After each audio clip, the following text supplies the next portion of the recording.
Hai, Assalamualaikum warahmatullahi ta'ala wabarakatuh. Saya Nabil Nazli dari kelas 5 Pintar ingin menceritakan serba sedikit tentang ancaman keselamatan daripada Parti Komunis Malaya PKM di Semenanjung Malaysia.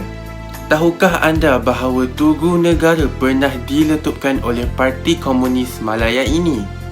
Seperti yang kita tahu, sebuah tugu yang dipanggil sebagai Tugu Peringatan Negara ataupun Tugu Negara telah dibina pada 8 Februari 1966.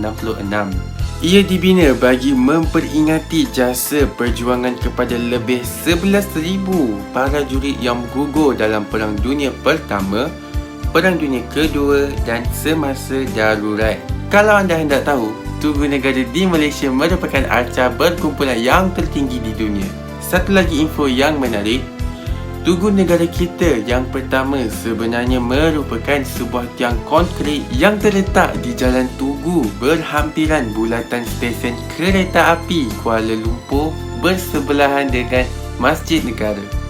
Kemudiannya, Tugu Negara telah dipindahkan ke kawasan Taman Tasik Perdana seperti mana yang anda boleh lihat sekarang. Seperti yang semua orang tahu, pihak komunis sangat bencikan kerajaan kita dahulu sehingga mereka mengebom Tugu Negara pada 26 Ogos 1975 hanya kerana mereka ingin melumpuhkan dan memporak-perandakan keamanan yang ada pada masa itu. Pihak komunis telah bertindak mengebom Tugu Negara pada jam 5 pagi. Tindakan mereka mengebom tempat awam telah menimbul kemarahan rakyat terhadap komunis dan menuntut kerajaan mengambil tindakan tegas, termasuklah mengenakan Akta Keselamatan Dalam Negeri. Komunis pada masa itu sememangnya sedang bermaharajalela selepas mereka berjaya membunuh Ketua Polis Negara iaitu Abdul Rahman Hashim. Sedikit kisah pembunuhan Ketua Polis Negara Abdul Rahman Hashim. Beliau telah ditembak oleh anasir subversif di Jalan Tun Perak, Kuala Lumpur pada 7 Jun 1974. Penembakan ini telah diarahkan oleh Chin Peng dari Parti Komunis Malaya. Bagaimanapun, Karpal Singh meminta penjelasan lanjut tentang misteri pembunuhan itu sebab tiada bukti yang jelas tentang pembunuhan tersebut. Oleh sebab itu, pihak keselamatan telah mengambil langkah untuk memperkuatkan perkhidmatan perisikan untuk mengawasi kegiatan komunis. Unit pemusnah bom telah menemui 2 butir yang masih belum meletup di tempat kejadian dan terdapat kesan darah yang dipercayai milik pengganas yang tercedera namun berjaya melarikan diri. Namun kejadian ini telah dinafikan oleh pihak komunis itu sendiri.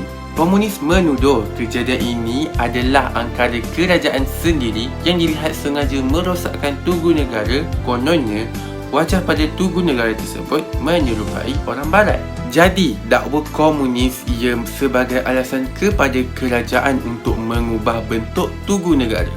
Tugu Negara ini kemudiannya dibaiki semula oleh Christopher Carney, seorang pensyarah Fakulti Seni Lukis dan Seni Reka Institut Teknologi Mara. Generasi muda hari ini perlu menjaga monumen bersejarah seperti Tugu Negara kerana terdapat pelbagai kepentingan tersirat dan tersurat yang boleh kita rungkaikan dalam mengekalkan bangunan bersejarah dalam negara kita. Pembentukan minda generasi muda negara yang menghayati warisan dan khazanah negara perlu diikhtiarkan. Sebagai kesimpulan, bangunan bersejarah amat penting dalam membentuk minda generasi muda di negara ini, terutamanya terhadap penghargaan warisan dan khazanah negara ini. Satu lagi info menarik yang anda mungkin tidak tahu, Tugu yang berada di bahagian tengah yang sedang memegang bendera Malaysia telah direka berdasarkan wajah sebenar Perdana Menteri Malaysia yang pertama iaitu Tunku Abdul Rahman ketika beliau masih muda. Sampai di sini sahaja cerita saya tentang ancaman keselamatan daripada komunis di Semenanjung Malaysia. Saya harap ilmu yang saya sampaikan ini dapat menambahkan serba sedikit ilmu pengetahuan anda semua. Sekian, terima kasih. Assalamualaikum warahmatullahi taala wabarakatuh dan salam sejahtera.